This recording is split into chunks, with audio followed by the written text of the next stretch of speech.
જેમ જેમ થોડું થોડું ભજન વધતું જશે તેવી રીતે તમારી ખોડિયાલ રાજી થશે.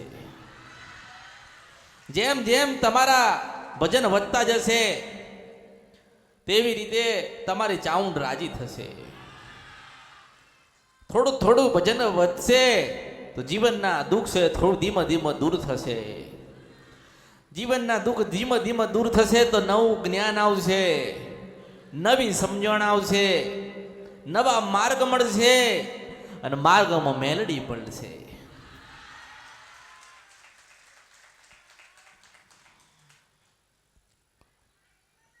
અમીર હોય કે ગરીબ હોય, મેં મેલડીએ કોઈની પાસે ભેદભાવ કર્યો નથી.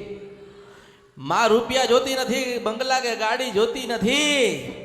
માં તો હૃદયનો પ્રેમનો ભાવ જુઓ છે.